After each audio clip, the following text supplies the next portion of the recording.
My girlfriend used me to fund her car, tuition, and designer life while secretly sleeping with another man. Now she's broke, exposed publicly, and living in her car. I'm Jake, 30 years old, and I work as a project manager for a mid-sized construction company in Denver, making about $95,000 a year. I'm not rich, but I'm comfortable. I own a decent 3-bedroom house in a good neighborhood that I bought 3 years ago for $385,000. I worked my ass off to get where I am. I started as a laborer right out of high school and went to community college at night, working my way up through the ranks. No handouts, just pure grind. I'm not some Chad who gets women easily. I'd rate myself a solid 6 out of 10 on a good day. I'm 5 feet 9 inches with an average build and thinning hair that I keep buzzed short. But I'm stable, reliable, and apparently that makes me catnip for a certain type of woman. Spoiler alert, that type is not the kind you want to marry. That's where Ashley comes in. I met her about 2.5 years ago at my buddy's barbecue. She was 24, working part-time at some overpriced boutique in Cherry Creek, making maybe $25,000 a year if she was lucky. But damn, she was a solid 9 out of 10. Blonde hair, green eyes, 5 feet 6 inches with curves in all the right places. The kind of woman who could stop traffic just by walking down the street. She was living with 3 roommates in a cramped apartment in a sketchy part of town, constantly complaining about money. Her car was a beat-up 2009 Honda Civic that broke down every other week. She dressed nice when we went out, but I could tell she was stretching every dollar to maintain her image. Being the nice guy that I was, I started helping out here and there. Dinner dates turned into me always picking up the check. Her car broke down, and I'd Uber over to give her rides. Her roommates were too loud for her to sleep, so she started spending more nights at my place. What started as occasional sleepovers quickly turned into her basically living at my house within about 6 months. She kept clothes in my closet, her makeup covered my bathroom counter, and suddenly I was buying groceries for 2 people, even though she wasn't contributing a dime to the household. But I was pussy-whipped and didn't care. Ashley knew exactly how to play me. She'd walk around in tiny shorts and tank tops, give me random sex when I got home from work, cook dinner occasionally using my groceries, and make me feel like I was dating a model. I thought I'd hit the jackpot. The first major red flag should have been when she started talking about wanting to get her master's degree in marketing. "Jake, I'm never going to make real money working retail," she'd say while painting her nails with $50 polish. "I need to elevate myself, but grad school is so expensive." DePaul University's MBA program cost $42,000 for the full degree. Ashley claimed she'd looked into financial aid but didn't qualify for much because her parents made too much money, even though they weren't helping her at all. She'd sigh dramatically and talk about how she'd probably be stuck in retail forever because she couldn't afford to better herself, like a complete idiot. I offered to pay for it. "Really, Jake, are you serious? That's amazing. You'd really do that for me?" She jumped on me right there on the couch, and we had some of the best sex of my life. I was thinking with my dick instead of my brain, convinced I was investing in our future together. She'd get her degree, land a high-paying marketing job, and we'd be this power couple living the American dream. What a fool I was. Once Ashley started the MBA program, things got even more expensive. She needed a new laptop for school, $1,800, professional clothes for presentations, $3,200 shopping spree, and a car that wouldn't embarrass her in the student parking lot. I co-signed for a lease on a 2022 Honda CR-V because her old Civic wasn't professional enough. She cut back her retail hours to focus on school, which meant her already tiny income basically disappeared. Suddenly, I was covering everything. rent, utilities, groceries, her car payment, insurance, gas, eating out, entertainment, and of course, the monthly tuition payments. My monthly expenses went from about $3,200 to over $6,100. I was still saving money, but my emergency fund stopped growing.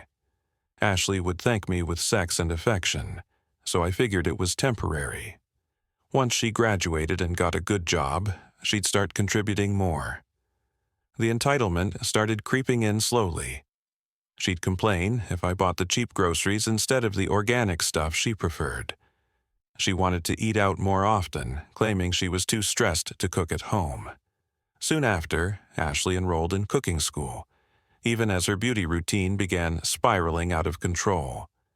She spent $200 a month on lash extensions, $150 for nails, $300 on hair appointments every 6 weeks, and $400 monthly on skincare products.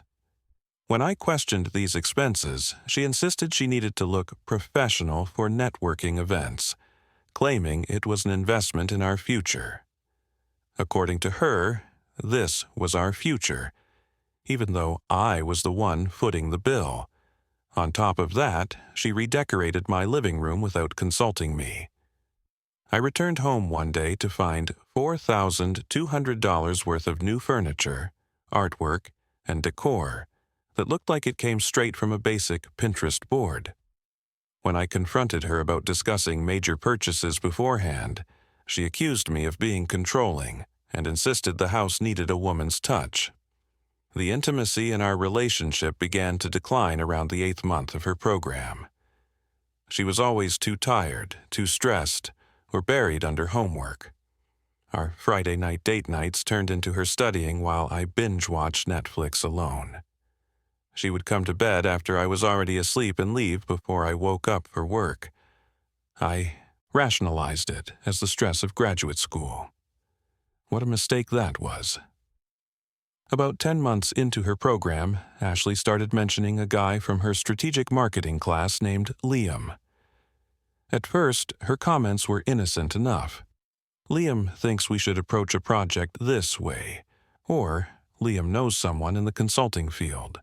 But soon, she spoke about him more frequently and with greater detail. Liam drove a BMW M3, owned his own digital marketing consultancy, and had clients like Pepsi and Nike. He was taking the MBA program to expand his network and learn corporate strategy because he planned to scale his business nationally. She would return home from study groups at 11 p.m., raving about Liam's brilliance and his insights into entrepreneurship and business development. Ashley began dressing up more for school, donning outfits that seemed too sexy for classroom presentations. Our conversations shifted entirely to Liam's latest business advice or his success stories. Meanwhile, I was working 50-hour weeks managing construction projects, dealing with contractors, city permits, and budget overruns, all while this trust fund kid was funding Ashley's lifestyle as she daydreamed about someone else. The final straw came when Ashley started attending networking events multiple times a week. These were always last-minute invitations where Liam had extra tickets to some business mixer or industry conference. She'd get all dressed up like she was heading to a nightclub and come home past midnight with tales of all the important people she met. When I suggested joining her for one of these events, she claimed they were student-only or invitation-only, or that it would be awkward to bring a boyfriend. Yet she had no problem mentioning how Liam was introducing her to potential employers. I began to feel like a walking ATM. Every morning, Ashley would kiss me goodbye, spend the day at school with Liam, come home to talk about him, and then claim she was too tired for intimacy due to all the networking. But I convinced myself that I was just being paranoid. She was ambitious and focused on her career, and Liam was simply helping her make connections. I told myself I was being insecure and controlling. I was so naive.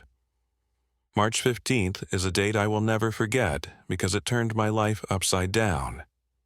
I was working from home that day, dealing with some permitting issues for a commercial project. Ashley had a late class that finished around 2 p.m., so I expected her home by 3 p.m.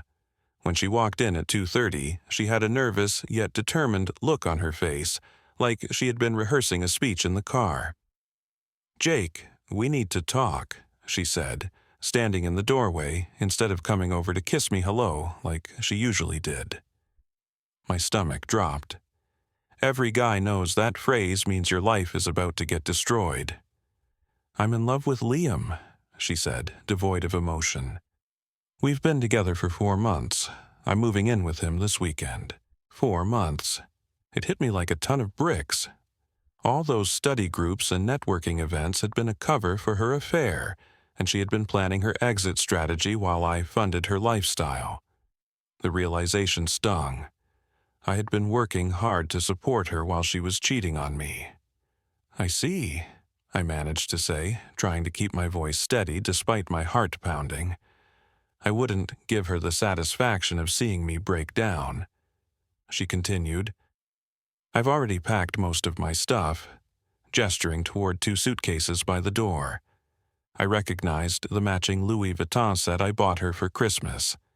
$30,400 that I had charged to my credit card because she deserved something special. "Liam, successful, Jake. Really successful. He's taking me to Aspen this weekend to meet some of his business partners. He says I have real potential and wants to help me network with the right people." The audacity was breathtaking. She was essentially telling me that I wasn't good enough to help her career while standing in the house I owned, wearing clothes I bought after spending 2 years funding her dreams. When did it start? The truth this time. She had the decency to look slightly embarrassed right after Thanksgiving. But Jake, I didn't plan for this to happen. Liam and I just connect on a different level. He understands my ambitions. He's going places and he wants to take me with him. Going places like my house wasn't good enough. Like my stable career and financial support weren't taking her anywhere. "I understand," I said. "I hope you two are very happy together." She looked surprised, like she expected me to beg or cry or fight for her. Maybe throw a tantrum and make her feel important. But I was already thinking ahead. She'd made her choice. Time to deal with the consequences. "That's it?" she asked. "You're not even going to fight for us?" "What's to fight for? You've been cheating on me for 4 months. You're in love with someone else. You're moving out. Seems like you've made all the decisions already." "Jake, I thought you'd be more upset." "I'm processing right now. I'm just trying to understand the timeline." She shifted uncomfortably. "Liam will be here around 6 to help me move the rest of my stuff." "That's fine. I'll make sure to be out of the way." What I didn't tell her was that I'd be using those few hours very productively. She'd blindsided me, but that didn't mean I had to just take it lying down. First, I made a list of everything I was paying for. Her MBA tuition, $42,000 total, about $28,000 already paid. Her car lease, $420 per month. Her car insurance, $180 per month. Her phone bill, $85 per month. Her health insurance through my employer, $240 a month. Groceries, utilities, and household expenses, approximately $800 per month. Her credit card, she was an authorized user, approximately $1,200 per month. Average miscellaneous expenses like dining out, entertainment, her beauty routine, approximately $1,000 per month. I was essentially funding a $4,000 a month lifestyle for someone who just told me she'd been cheating on me for a third of our relationship. But here's the thing. I'm not an emotional guy. I'm a project manager. When there's a problem, you assess the situation, make a plan, and execute it efficiently. Emotions can come later. Ashley thought she was trading up from a stable guy making $95,000 to some hotshot entrepreneur with major clients. She was betting that Liam's success would replace my financial support. That was a risky bet, and I was about to make sure it didn't pay off. My first call was to Deep's financial aid office. "Hi, this is Jake Morrison. I need to speak to someone about Ashley Rodriguez's tuition payment plan." After being transferred twice, I got the financial aid director on the line. I explained calmly that Ashley and I were no longer together, that I was the third-party guarantor on all payment plans, and that I needed to withdraw from any future obligations immediately. "I'll honor the current semester since it ends in 6 weeks, but I'm formally withdrawing from summer and fall semester payments," I said. "Please send me written confirmation." They needed 48 hours to process the paperwork, but confirmed that as the guarantor, I had every right to withdraw. There was no legal obligation to continue paying once the current term ended. Next, I called my credit card companies. Ashley was an authorized user on my American Express and Chase cards, the ones she used for her shopping sprees and beauty appointments. I removed her from both accounts immediately. Then I called my car insurance company and removed her from my policy. She was driving the CRV that I co-signed for, but if she wasn't living here anymore, she needed her own insurance. I also called my cell phone provider and removed her line from my family plan. If she wanted to stay in touch with Liam, she could get her own phone bill. Then I changed every password she might know: Netflix, Amazon Prime, Spotify, Hulu, even the Wi-Fi password. If she wanted entertainment at Liam's place, they could pay for their own subscriptions. But I wasn't done. Ashley had left behind about half of her wardrobe, all the expensive items I'd bought her over the past 2 years. Designer jeans, Lululemon workout clothes, the $600 boots she absolutely needed for winter, countless tops and dresses from Nordstrom and Anthropologie. I loaded them up.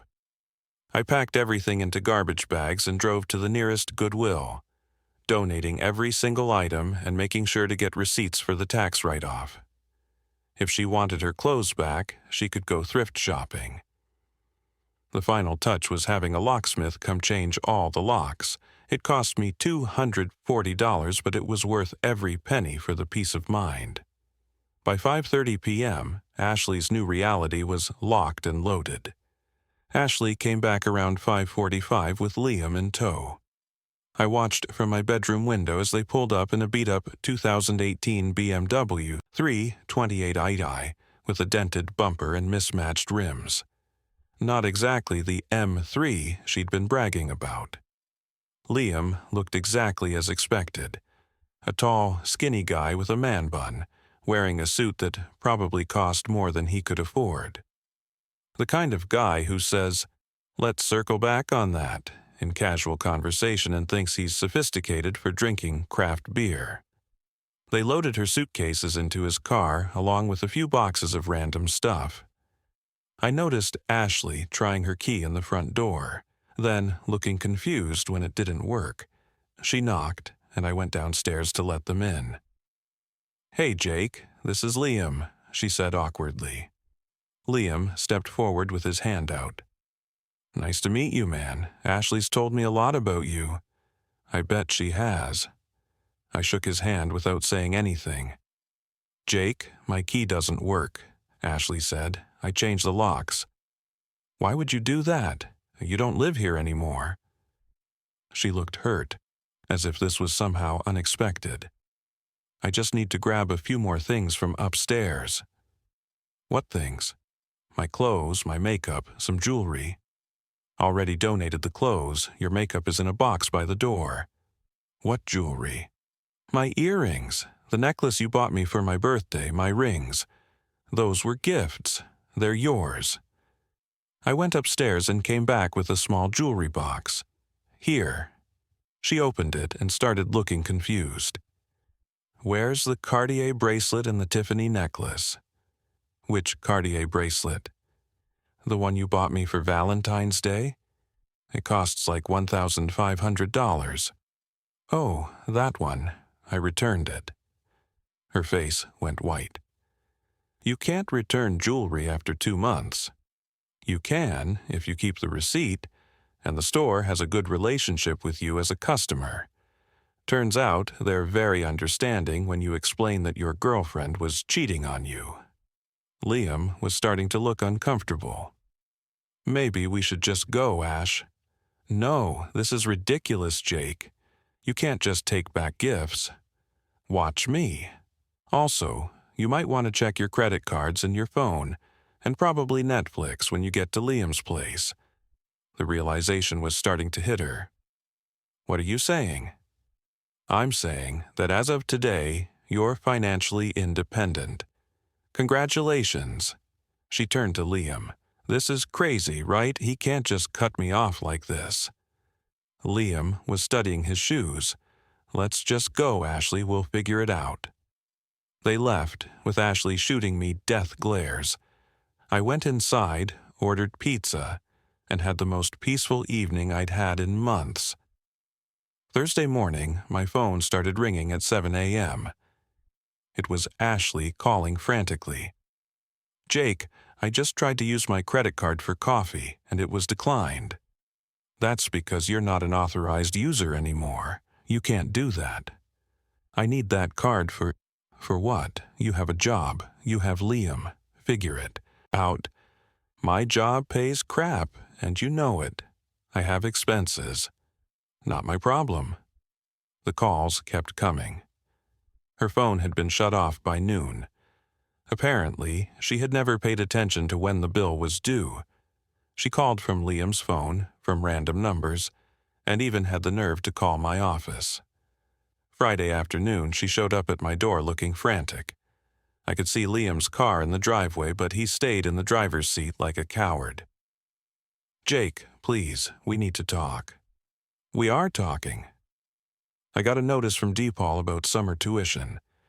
They said you withdrew from the payment plan. That's correct. You can't do that. Actually, I can do that, and I did. This is insane. You're destroying my future over a relationship. No, you destroyed your future when you chose to cheat on me with Liam. I'm just not paying for it anymore. Liam and I will figure out the tuition, but I need my credit cards back. I have bills.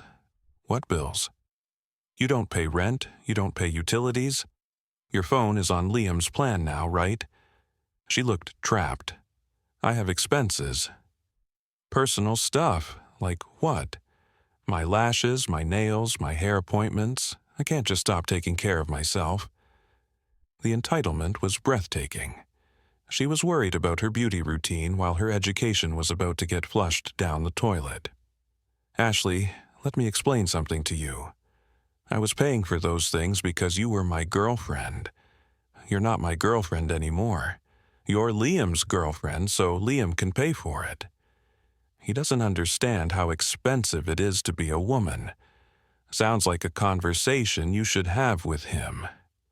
She started crying, real tears, not the fake, manipulative kind. Jake, please, I made a mistake. A huge mistake. Liam isn't what I thought he was. Now, we were getting somewhere interesting. How so? He said he owned a consulting business with major clients. But Jake, he rents a studio apartment in Capitol Hill with a roommate. A roommate. He drives his mom's old BMW and works for some tiny startup making maybe $40,000 a year. He lied about everything. The irony was perfect. She'd left me, a guy with a stable career, my own house, and enough money to fund her lifestyle, for some wannabe entrepreneur who was making less than she did at the boutique. That sounds like a Liam problem. I can't stay at his place anymore. His roommate is some weird gamer guy who walks around in his underwear. There's no privacy, no space for my stuff. It's disgusting. Where are you staying?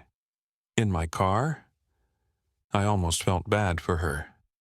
Almost. Ashley, you made your choice. You spent 4 months planning your exit strategy, cheating on me while I paid for your entire life. You chose Liam over stability. You chose excitement over loyalty.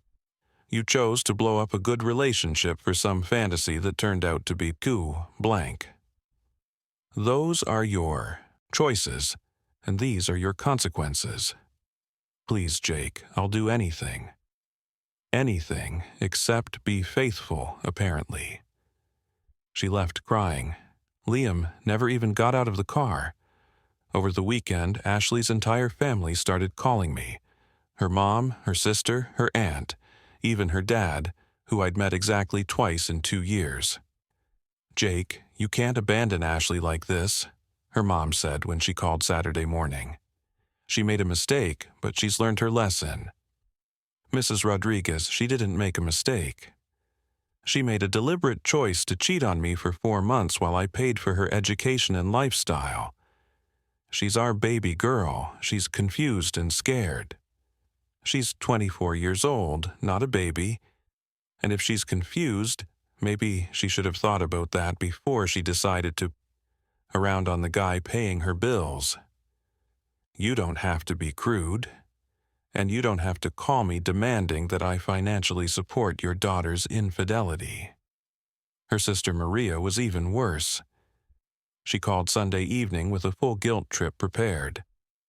Jake, Ashley really loves you. She was just confused. Liam manipulated her into thinking he was successful. She's the victim here. A 24-year-old woman got manipulated into a 4-month affair. That's your defense? She was vulnerable? She's never had a real relationship before you. Well, now she's learning what happens when you destroy a real relationship for fake promises. You're being cruel. She's sleeping in her car. She chose Liam. She can sleep in his car. The best call came from her dad on Monday. He tried to pull some old-school macho, on me. Son, you need to man up and take care of Ashley. That's what real men do. They protect their women. Sir, with respect, real men don't pay for other dudes' girlfriends. Maybe if you taught your daughter about loyalty instead of entitlement, we wouldn't be having this conversation. Don't you dare lecture me about my parenting. Then don't lecture me about my responsibilities to a cheating ex. He hung up on me. Meanwhile, Ashley was waging a social media war.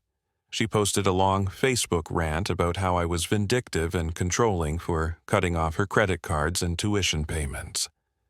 She painted herself as the victim of an emotionally abusive relationship where I used money to control her.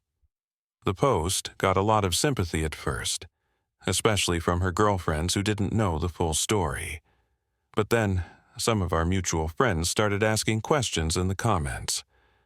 Wait, didn't you cheat on him? My buddy Chris commented. It's complicated, Ashley replied. How is cheating complicated? My coworker Sarah asked. Ashley ended up deleting the post after getting roasted in the comments, but not before I screenshotted everything for my own records. Tuesday brought the legal threat. Ashley hired some bottom-feeder lawyer who sent me a demand letter claiming I had promised to pay for her entire degree, and that stopping payment was a breach of implied contract and intentional infliction of emotional distress. The letter was laughably unprofessional. Typos, wrong legal citations, basically a template downloaded from some legal website. But it was enough to piss me off. I called my buddy Mike, who's an actual lawyer, and showed him the letter. He started laughing immediately. Jake, this is embarrassing. No court would even look at this case. You're being generous, not legally obligated. You want me to respond. Yeah, but make it brutal.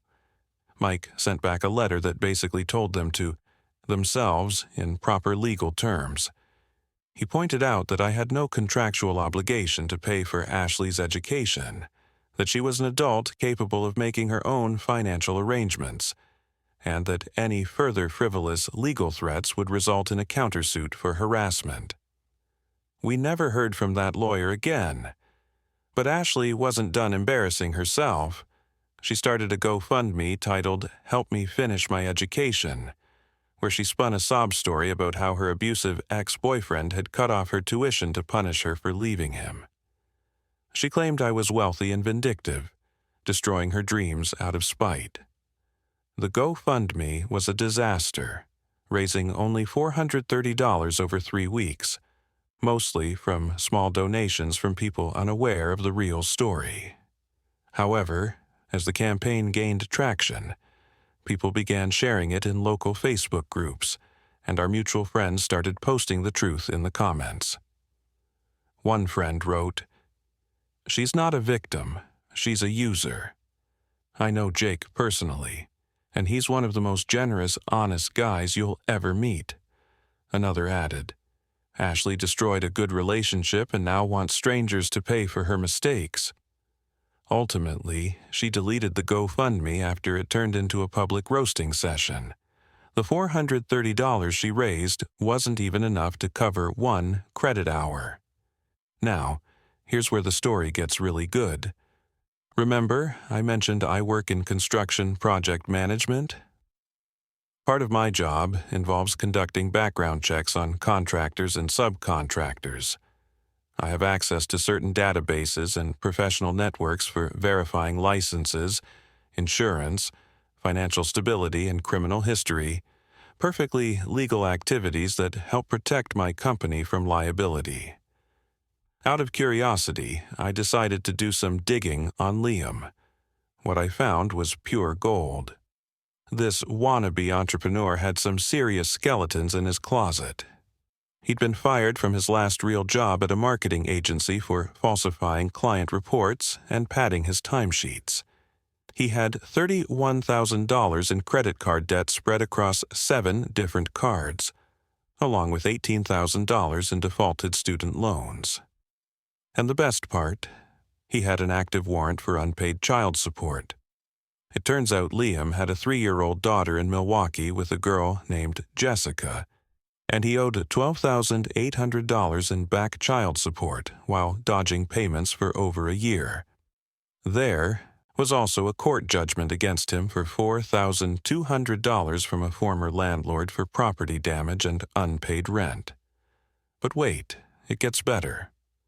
The consulting business he bragged about was just an LLC that existed only on paper, never filed taxes, never had any reported income, and no business licenses or permits.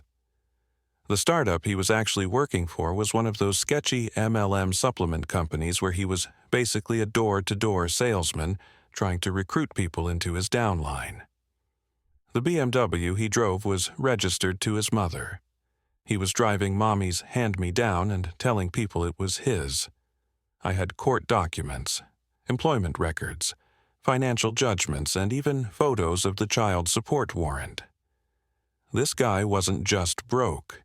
He was actively running from his responsibilities and lying about everything.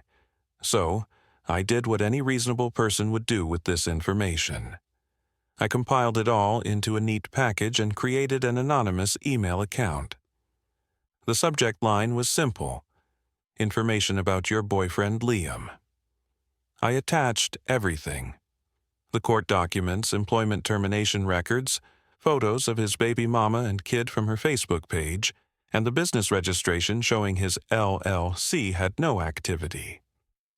Even the lien on the BMW demonstrating it belonged to his mother. The email was just one line: "Thought you should know who you're really living with." I sent it to Ashley's Gmail on a Thursday afternoon, and then sat back to wait. Friday morning, my phone rang at 6 a.m. It was Ashley, completely hysterical. Jake, please. I messed up so bad. Please help me." "What's wrong now, Liam?" "He's not who he said he was. He has a kid. A kid, Jake. He never told me he had a kid, okay? And he's broke. He owes thousands in child support. He got fired from his last job for lying. His business is fake. Everything is fake." I tried to sound surprised. "How did you find all this out?" Someone sent me documents, court papers, and employment records, along with pictures of his daughter.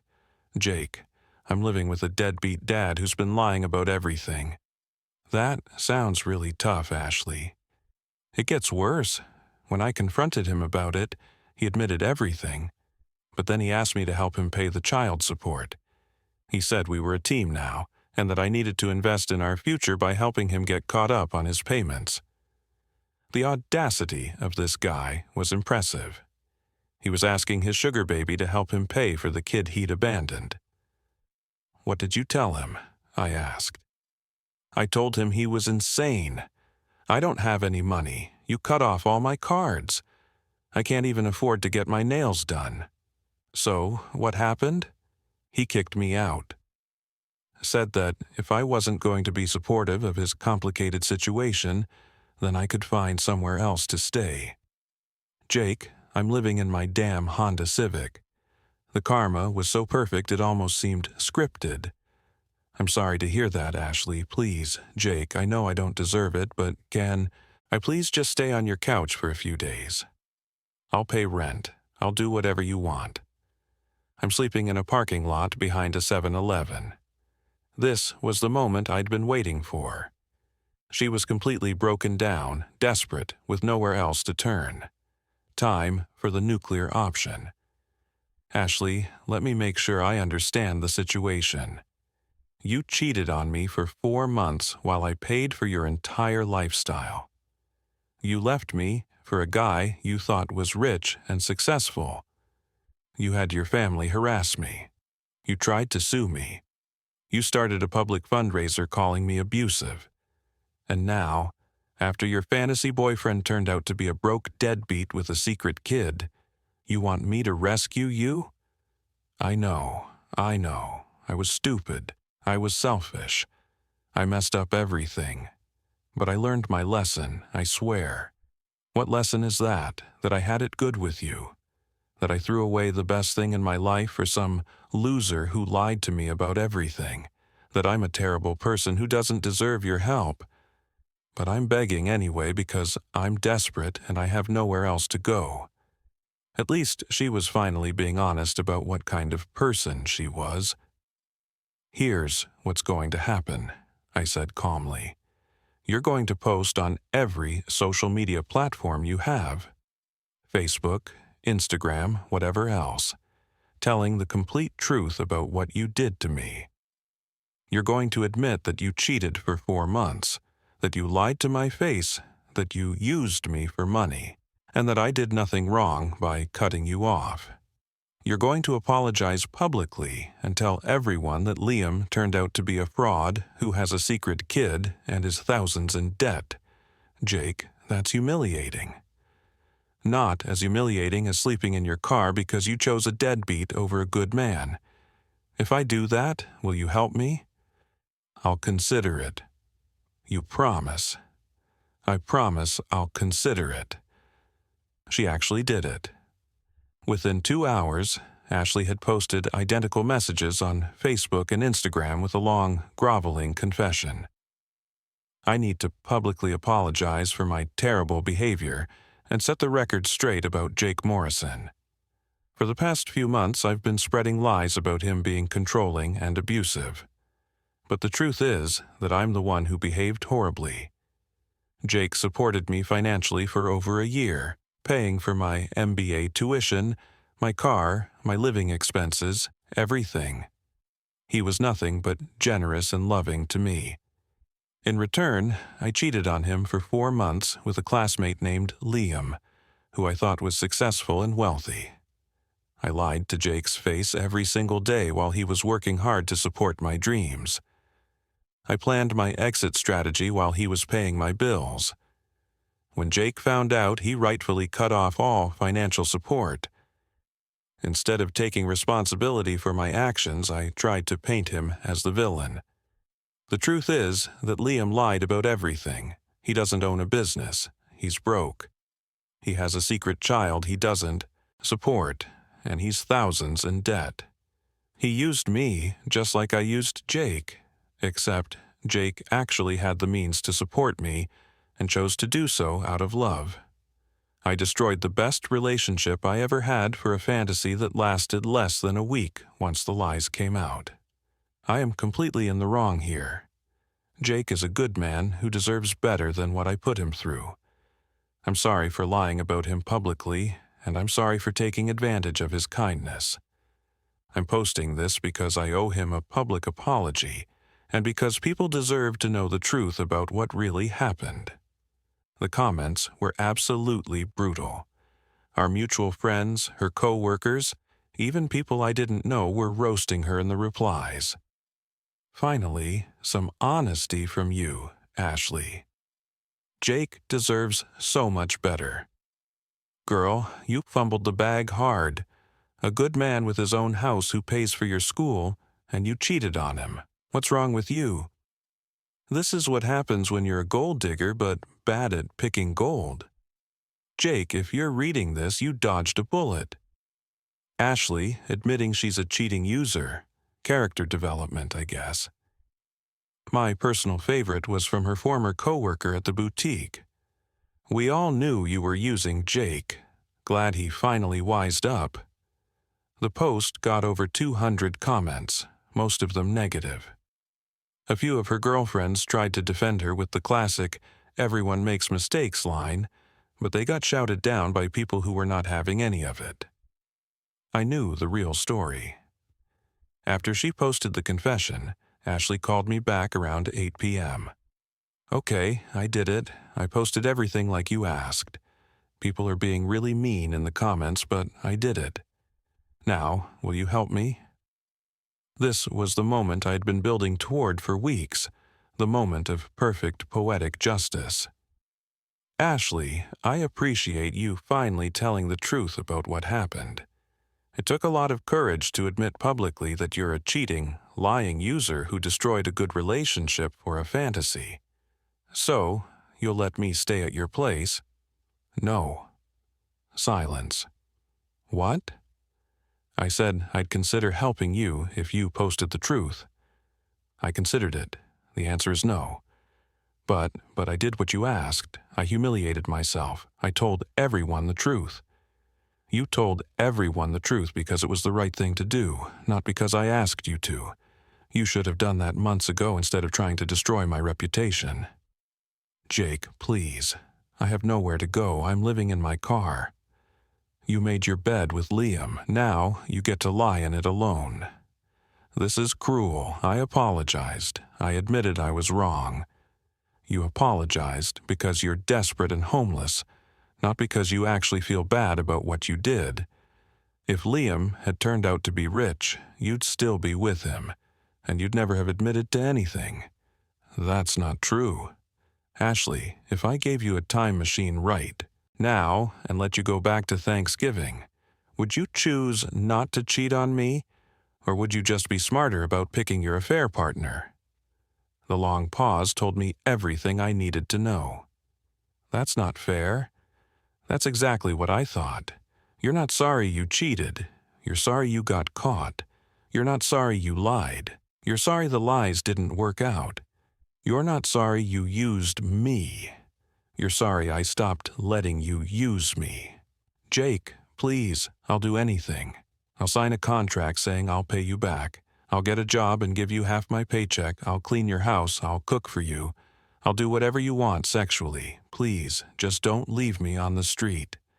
And there it was, the final offer. She was willing to prostitute herself to get back into my house and my wallet. Ashley, I wouldn't take you back if you were the last woman on earth. You've shown me exactly who you are, and I believe you. You're a user, a liar, and a cheat. You add nothing to my life except drama and expenses. Fine, fine. An expletive you, Jake. You're going to regret this. When I get back on my feet, you're going to see what you missed out on. I'm sure I will. Good luck with everything. I hung up and blocked her.